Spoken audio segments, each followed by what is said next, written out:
Assalamualaikum warahmatullahi wabarakatuh. Halo teman-teman, perkenalkan nama saya Sri Haryati dengan NIM 228819008. Nah, pada mata kuliah Sejarah Indonesia masa demokrasi awal sampai dengan masa demokrasi terpimpin, di sini materinya yaitu mengenai Kabinet Sukiman. Nah, berdasarkan makalah dari kelompok yang presentasi hari ini dan sumber yang saya baca mengenai Hakiki Faizon tahun 2013 tentang sistem pemerintahan pada masa demokrasi liberal tahun 1949 sampai tahun 1959, repositori Perpustakaan Universitas Republik Indonesia. Dijelaskan bahwasannya Kabinet Sukiman ini merupakan kabinet yang ada setelah Kabinet Natsir. Nah, Kabinet Sukiman ini ada pada masa demokrasi liberal atau parlementer, di mana sistem pemerintahan parlementer ini merupakan sistem pemerintahan yang parlemennya memiliki peranan penting dalam bidang pemerintahan.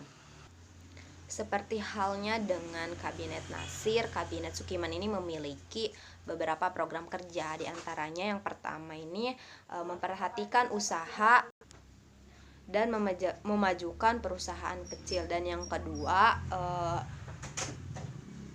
memperhatikan buruh dan pekerja, dan yang terakhir dalam bidang pendidikan yaitu memperluas dan mengembangkan bidang pendidikan dengan mendirikan berbagai sekolah dan tingkatannya.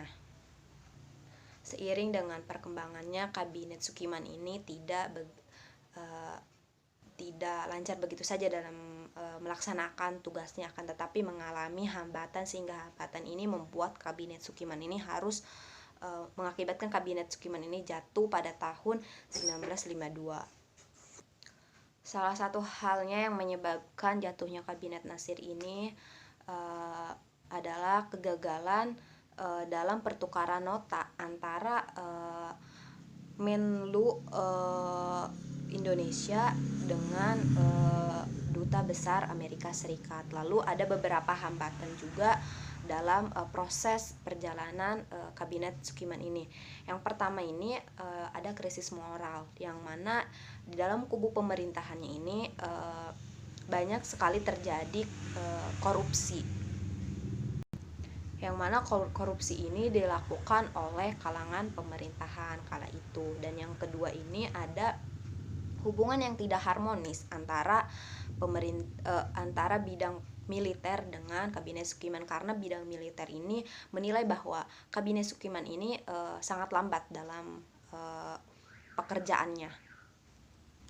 Dan yang terakhir ini ada salah satu program dari Kabinet Sukiman, yaitu merebut kembali Irian Barat dari tangan Hindia Belanda. Ini gagal karena kurang tegasnya dari pemerintahan Kabinet Sukiman kala itu. Nah, mungkin itu saja yang bisa saya jelaskan mengenai materi. Nah, untuk kritik dan saran untuk materi Kabinet Sukiman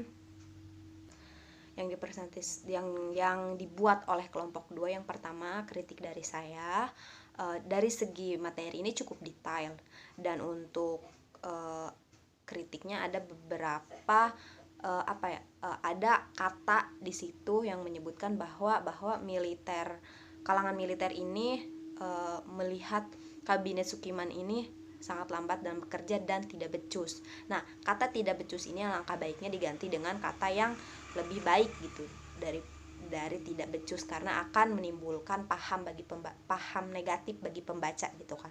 Dan yang kedua ini di setiap submateri mengenai jatuhnya Kabinet Sukiman ini selalu diulang-ulang, sehingga menurut saya setiap submateri ini tidak langsung to the point kepada tujuan pembahasan. Alangkah baiknya dibahas dalam satu sub pembahasan saja. Mungkin itu saja yang bisa saya sampaikan, kurang dan lebihnya mohon maaf. Wassalamualaikum warahmatullahi wabarakatuh.